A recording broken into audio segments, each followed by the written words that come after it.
I saw some fireworks going off over there. That's why I came out here to check it out. Guess not. But it's okay. Right above us. That. Ah. Ha. That is a super wolf moon in the sky. And I'm CJ Miller. I'm in Shreveport, Louisiana. Across the Red River is beautiful. Beautiful Bossier City, Anna. And come check us out. Always lots of fun things to do. I just really backed this up way back to maybe get a little better focus on this beautiful moon. Looks lovely. Okay. The other day, my sister wanted to have fish fry on New Year's Day, so we did. And in true form, when doing the shopping, we did buy plenty. We wanted to make sure there was enough. And at my urging, we got way more than enough. So there's, she had some left over, and I have some left over. But let me come in and show you what I've done with this catfish. And I did a baking, not a fry. I didn't fry it. Oh, there's a dishwasher going on below me. Please forgive that. Okay, pan's very hot, but yeah, I baked this. I took this pan that I do a lot of baking in, and a lot of butter in the bottom of it, and then just unsalted butter, and then I put the seasoning on the fish, which basically is a little Old Bay seasoning, a little bit of this and that, little bit of, I didn't do too much salt because I was using an Old Bay seasoning and that has salt in it, black pepper, a little bit of whatever you want to do. There should be a nice, there should be a twist. There should be a slight saltiness to the fish, and potentially, if you want, you can do a lemon, some sort of something like that works really, really well. You do whatever you want. I just basically, let me see what I grabbed. It's all sitting out, so I can tell you in a second. Primarily cayenne pepper, basil, and Old Bay. A little bit of whatever, a little bit of a, whatever. But that's the primary. That's the gist of it. But you got to work with what you got. I wanted a powerhouse flavor with this fish, even though it works well with just a twist of a citrus or a lemon or something. And but the reason why is, let me show you what I did to plate it up. You may remember the other day from the other video that I made that I just made like a large roux. And that way I can scoop out a couple of spoonfuls of roux. And I used this for scooping. I did not cook this time. I used a silicone spatula for blending the roux with the water. But the only thing you do with this roux that I made the other day is you just take it out as you need it, put it in a pan, and add a little water. And it's good. It's going to last in the fridge for probably a good week. So I can probably get 1 or 2 more days out of that roux. This is just the gravy that I made, and it's going to get me through the night in case I want some seconds for dinner. But it's close to midnight. Not really. It's about 15 minutes to 11 a.m. So I'm eating a little bit earlier.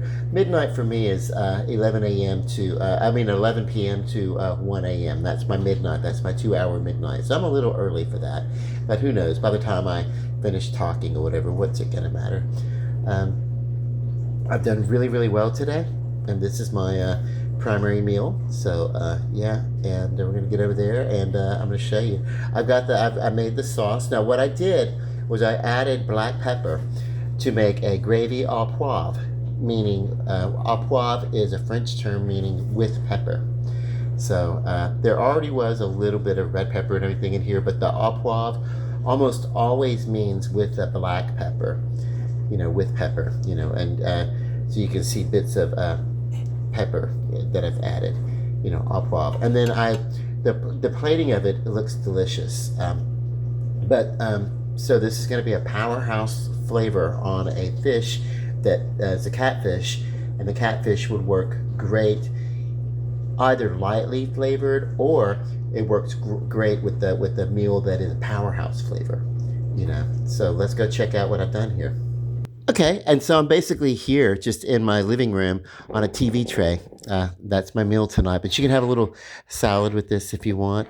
Basically, I made some rice, and not a heck of a lot of rice, but this would probably be a good serving and a half. That's probably a good, I would say that's probably about a cup of rice. I'm just eyeballing it. And then I've laid the fish atop it, and then I put the sauce kind of crisscross across it. I think I just touched my glasses with the fish. Now my my glasses are gonna have fish on it, so I'm probably gonna have to go clean those in a moment. So I will use my fork here as my pointer. But yeah, so I just went put a little pool of gravy into this pile of, I made the rice, and then I let it kind of sit and cool, so it would be, moldable. If the rice is still warm, you're not going to be able to mold it to anything. These are my little shoes that I've got kicked off over there. I'm literally in my bare feet right now. But it's 11 o'clock at night. What are you going to do? Judge me? Okay, so this is my catfish, and the whole idea is that the catfish be juicy but done. There's nothing worse than a catfish that's not cooked all the way. To me, if I can taste it, if it's not done all the way, then I can taste the fishiness of it.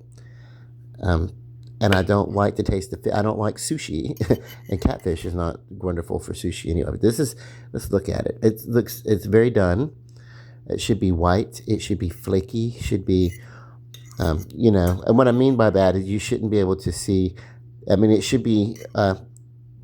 It wouldn't be if it's not cooked. It's not going to have this wonderful white color. It's going to have sort of almost an off-white beigey color, and that's how you can eyeball fish and tell. But let's get a good taste of it. That is perfect. You actually, if you wanted to, it wouldn't hurt this. It's like right there. It's right at that perfect point of doneness. It could go for another moment or so in a warming oven and be perfectly fine. But the gravy with the au poivre really, really works.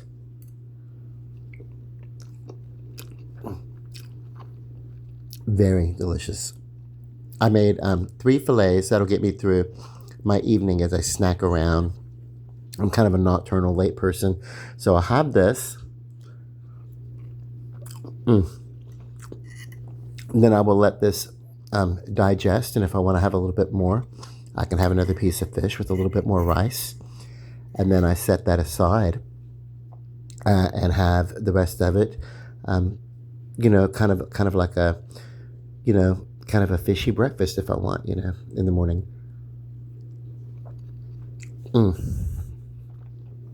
I'm telling you, this treatment, the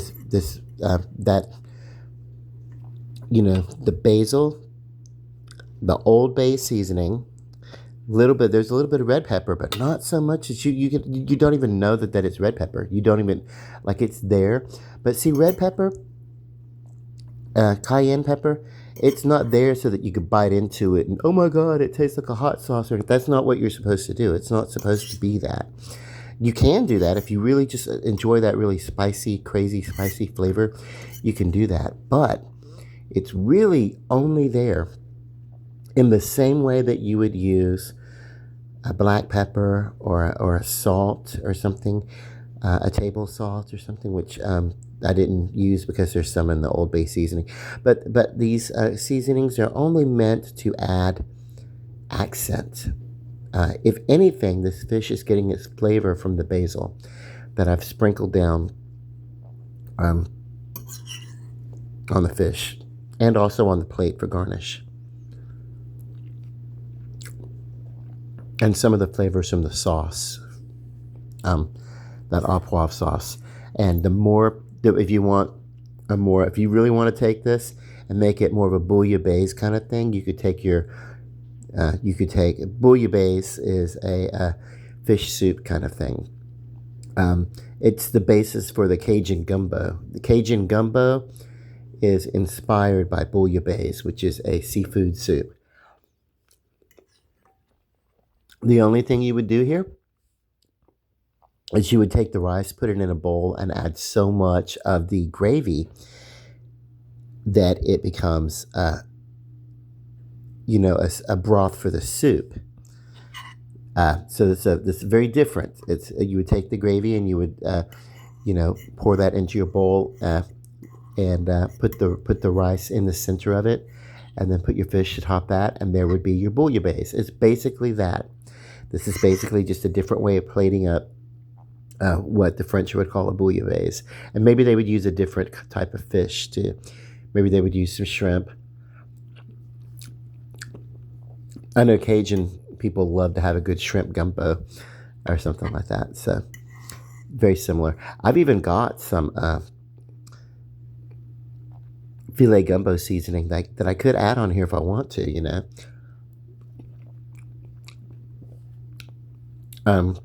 I didn't add any tonight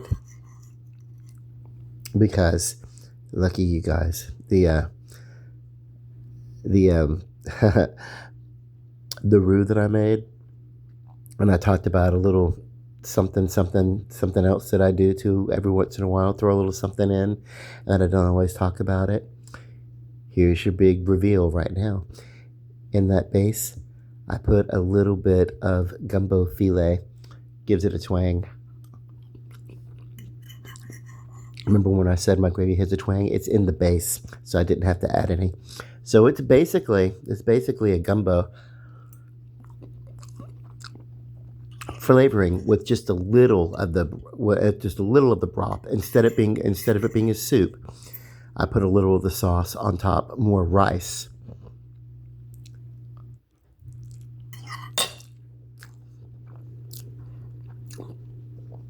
I am from Louisiana. Okay. You know what? I think I'm going to have a little bit more. But I want to show you what this would look like. I want to, now that I'm talking about it, I want to show you what it would look like as a gumbo. Now, the thing about the gumbo is that you would say, oh my God, should it have some extra flavors? It does. When I made the roux,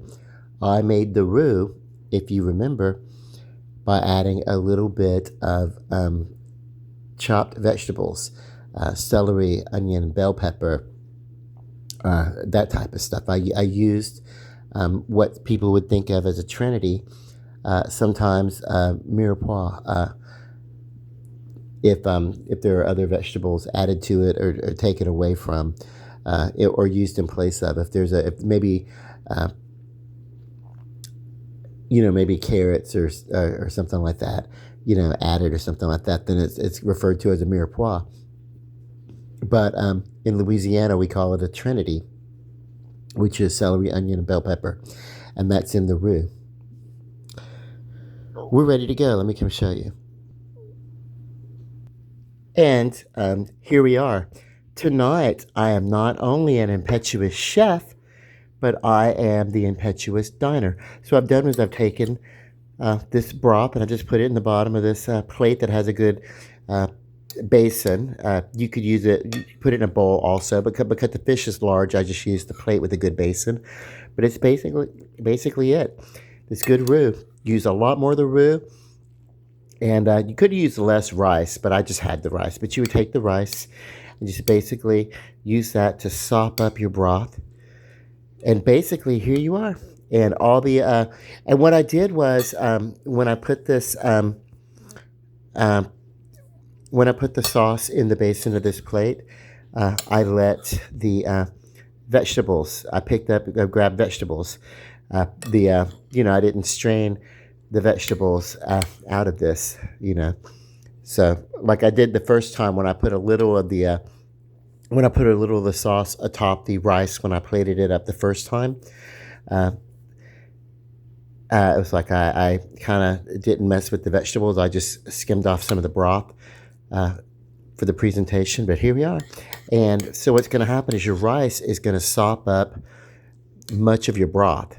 And here you are, basically a catfish bouillabaisse, a catfish soup, or basically almost a gumbo. Almost, you know.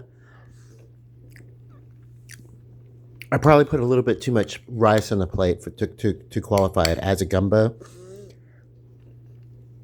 But obviously I'm hungry because this is my second serving. And then what I'll do is I'll put the rest of it up and I will have some for my breakfast, a piece of catfish with a little rice for breakfast. Don't judge me, dude. It's like I got to get up and I'm going to a meeting and there's going to be, you know, breakfast sausage there or something like that. It's just if I'm a little bit peckish, I can have a catfish or something for a quick energy on the go. Basically, yeah, this is what I would have done differently on this one is what I would have done was I would have put a little bit less rice on the plate.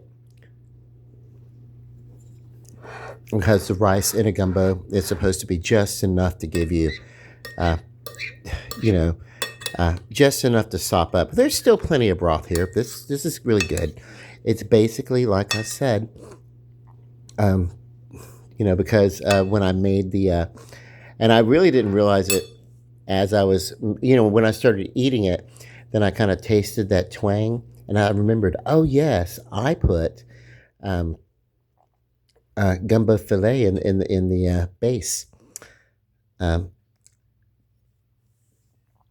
the roux, so I can make this into a gumbo if I wanted to, and I just basically did that. God, this is delicious. This is a good sauce. It's slightly thicker than what your gumbo base typically would be, but I don't like a separated oily. I don't like a separated oily gumbo. Now, another type of gumbo does not use. This was made with a roux, which is equal parts flour and butter or oil or some sort of fat or something like that. Just equal parts in equal measure. And I think if I'm recalling it, I can go back and look. I've done it. Sometimes when using unsalted butter, sometimes I'll put a little bit of oil in. I think I used a little bit of sesame seed oil. I'm not sure. But the whole idea was to use the oil to temper the butter so that it doesn't scorch when browning up the flour. But yeah. Some fish soups are tomato based. That is not you might consider that a bouillabaisse, but that's not a Louisiana style gumbo. Gumbo is seasoned with either okra, and in the absence of okra, you can use a fillet, which is a ground sassafras root. You know, sassafras, part of this. I don't know if it's the leaves or the root. You know, I think the leaves are used to make tea, and the root is ground to make the gumbo. And also, you can make a licorice with it. There's also a fennel seed in the absence of fillet gumbo. And gumbo is an African word for okra. So the fillet kind of takes the place of the okra. But in the absence of okra or fillet, you can use fennel seed. I've got plenty of fennel seed on hand. I could have used fennel seed, and it would have given it a little bit more of a licoricey finish, but it would have worked perfectly well.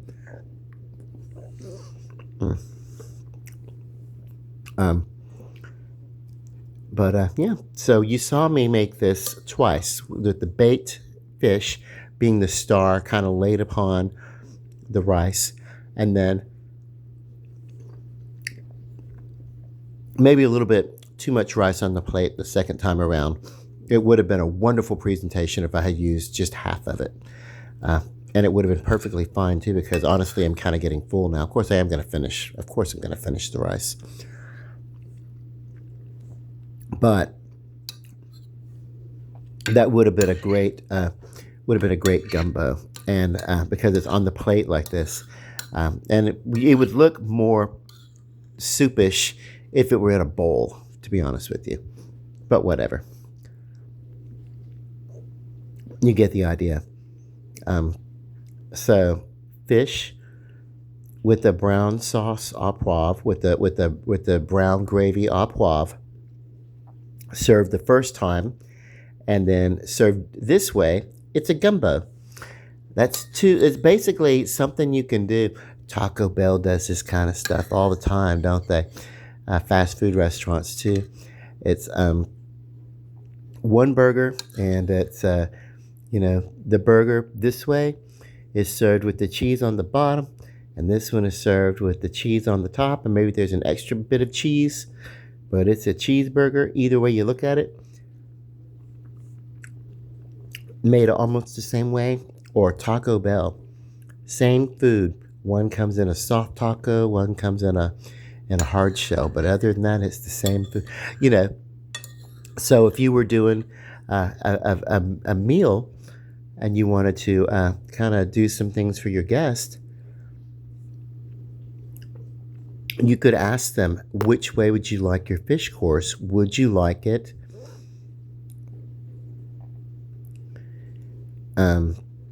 a top of rice with a little brown, with the drizzle of brown sauce au poivre? Or you can say, would you like your fish in a gumbo? And in that case, what you do is you would use less rice than I did, and put this gravy down, this wonderful gravy for the broth. You even probably could, if it were still thin, if you could, like when you first pour it out before you let it sit, it's actually thinner. It got this thick when I was having my first plate, and then but if I had done this, but if I had poured this out at that time, it would have been a lot it would have been a lot thinner, and it would have been a lot more brothy also. But it is what it is, and what it is, a catfish gumbo. Hell yeah.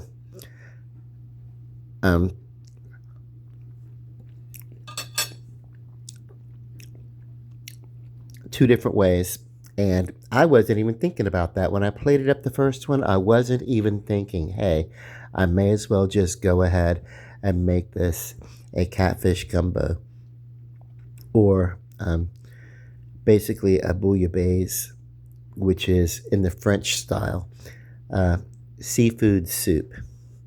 Love and light, bon appetit, good night.